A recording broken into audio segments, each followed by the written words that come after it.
हमारे यहाँ कम्युनिटी में काफ़ी सारे ऐसे बच्चे हैं जो पढ़ नहीं पाते थे, उनको मैं जाके फाइंड आउट करके लेके स्कूल आती थी मेनली। उसके बाद हम लोग उनको 1 साल पढ़ा के उनके एज के अकॉर्डिंग एमसीडी स्कूल्स में इनरोल करा देते थे। ये हम जमरूदपुर, ओखला, मंडी और ये क्या कहते हैं गोविंदपुर सारा कवर करते थे उस टाइम पे। उनको हम लोग बच्चों को लेके आते थे, पढ़ाते थे। यहाँ पे फूड वगैरह मिड डे मील भी दिया जाता था।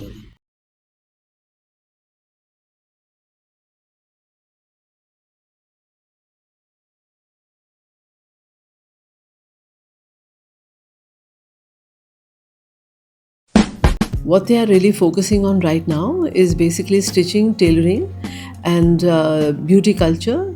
Also, we've added the computer skills, and as well as I think it is jewelry design.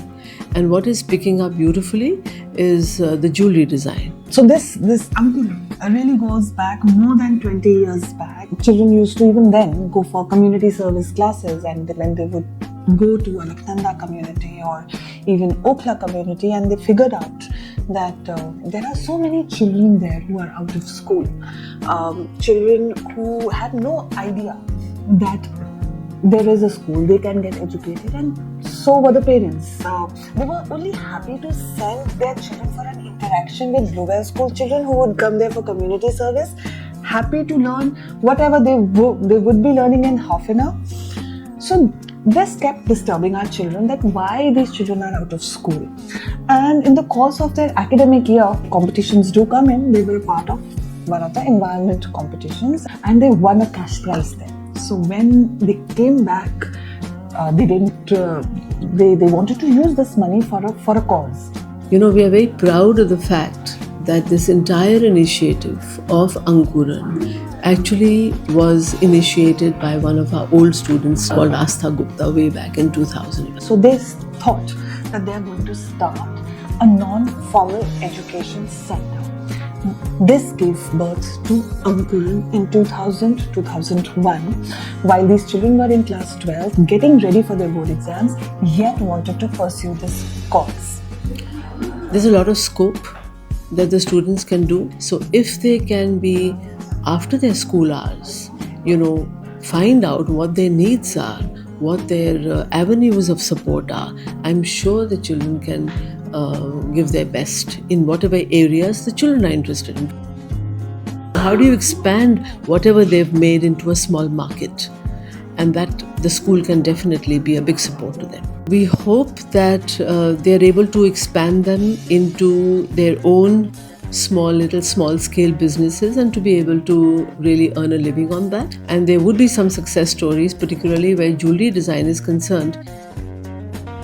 मैं अंकुरन में आर्ट एंड क्राफ्ट इंस्ट्रक्टर के रूप में आई थी, जिसमें ज्वेलरी और थ्रेड से बने हुए, मैक्रम से बने हुए प्रोडक्ट सिखाए जाते हैं, जिससे वुमेन सेल्फ डिपेंडेंट हो सके, उनको वर्क करके एम्प्लॉयमेंट उन्हें मिल सके और इजी एम्प्लॉयमेंट हो, कहीं उन्हें ज़्यादा भागना दौड़ना ना पड़े, तो उसको सीखते हुए बना सकें। तो 2018 से ये चल रहा है। महिलाओं के लिए आजकल के टाइम के हिसाब से तो हर कोई अपने आप सेल्फ एम्प्लॉयड होने की कोशिश करता है। एम्प्लॉयमेंट में थोड़ा सा ये होता है कि आप फ्री हो जाते हैं, आपका हाथ में अगर थोड़ा सा आपकी पेमेंट होती है, कमाई होती है, तो आप अपने मन से उस चीज़ को सपोर्ट कर सकते हैं अपने किड्स के लिए, किसी के लिए। क्योंकि खाली समय महिलाओं के पास घर का काम करने के बाद दोपहर बहुत खाली होती है, शाम के बाद भी थोड़ा वक्त होता है खाली, तो वो उसको यूटिलाइज़ करके प्रोडक्ट को बनाकर सेल कर सकती हैं और एक्स्ट्रा इनकम हमेशा सपोर्ट करती है। तो ये साइड और एक्स्ट्रा इनकम ही नहीं, जिनको ज़रूरत है वो भी इसको और बड़े लेवल पे करके काम करके मैं कहूँगा उसको अपना लाइफ का बना सकते हैं। We have seen that even with our staff and with others, when we put it up on the third Saturday fair, there's a great deal of excitement of buying the jewelry that they have made. School के fest में अंकुरन का सारा material लगाया जाता है, जितना भी लेडीज़ ने बनाया है, जिस भी तरीके का होता है वो सब चीज़ें हम सिखाते हैं और वो लगा के पूरा दिया जाता है। वो सेल आउट भी होता है, तो उनको खुशी होती है, लेडीज़ को खुद भी खुशी होती है। ये चीज़ मैंने देखी है कि उन्हें लगता है कि हाँ, हम ऐसी कोई चीज़ बनाते हैं जो बिक सकती है। अगर मैं अपने आप स्वावलंबी बनूंगी तो ज़्यादा अच्छा है, जिसके लिए उनको कुछ ना कुछ करना पड़ेगा। अब वो घर से बाहर नहीं जा सकती हैं, वो घर में बैठे बैठे एक ऐसा सिलाई कला जो ऐसा है वो घर में भी कमा सकती हैं, अपने लिए भी कर सकती हैं और दूसरों के लिए भी कर सकती हैं। तो मुझे ये ज़्यादा अच्छा लगा सोचने में, और इससे वो अपनी जीविका तो कमाएंगे, शायद मेरे जैसे को सिखाने में भी खड़ी हो जाएंगी कि थोड़ा बहुत जो भी आया, तो किसी को ज़्यादा आया किसी को कम आया, वो उसको सीख के दूसरों को सिखाएंगे, अपना करेंगे और मार्केट में भी जाएंगे। पहले घर पे रहती थी, शर्माती रहती थी, अब वो बाहर निकलती है, बातचीत करती है काफ़ी अच्छे से, उनका कॉन्फिडेंस लेवल बढ़ा है। मुझे भी लगता है कि मैं भी इन्हीं की तरह थी, अब मैं बाहर निकल के आ पाई हूँ।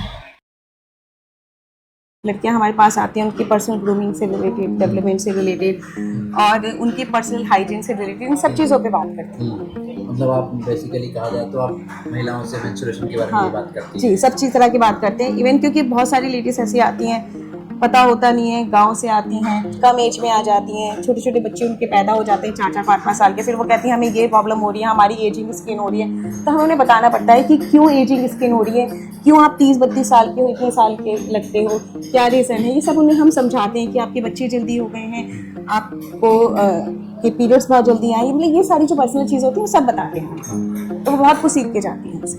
मुझे बहुत खुशी आती है कि मेरे सिखाए बच्चे जब आगे बढ़ते हैं तो मेरे तो खुशी का ठिकाना नहीं रहता कि वो कुछ कर रहे हैं अपने लिए भी और दूसरों के लिए भी।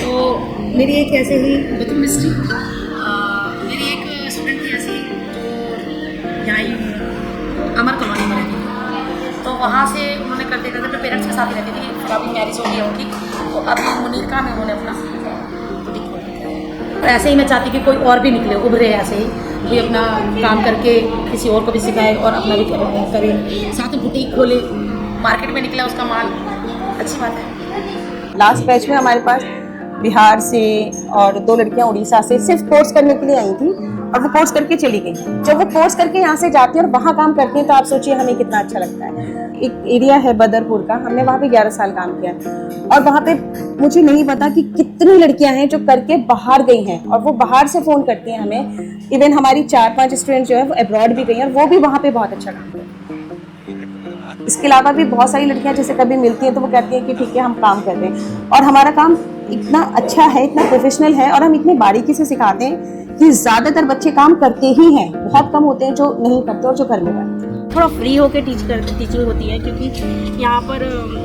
वो मतलब एक रूल नहीं, मतलब उस तरीके से बंदिश नहीं है, रूल नहीं है, तो फ्री होकर सारी लेडीज़ अपने आप से खुश होकर सीखती हैं, अपने तरीके से सीख पाते हैं। इतना नहीं है कि आपका एग्ज़ाम में फ़ेल होना है, नहीं, वो अच्छे से सीखती हैं कि मुझे आना चाहिए, बस वो आने तक का उनका सफ़र अच्छा रहना चाहिए, बस वो एक बार सीख लिया बेस्ट है। हमारा मेन एम है कि वो बस वो चीज़ बना दें जो हम उन्हें सिखाएं, अपने आप बना के उसे सील कर सकें।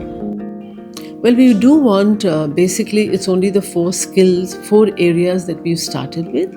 We would like to expand it to many more. For example, food and craft, can be a huge industry. And food hospitality department is doing extremely well, even otherwise, as a part of a vocation in society. We would, in near future, would also take a plunge in, starting with computer literacy center, English speaking center. They have felt a need that we could probably do something about environment. Even with these, the numbers are really very minimal. We would like to have more and more numbers and make it into a proper vocational educational center. So that is the biggest challenge of having good numbers and to be able to support them in every way. And even now, when we think of the expansion, lots needs to be done. Lots needs to be done. It's only that. But we really sort of are proud of the fact that a child at that age in school could conceive and think of the others.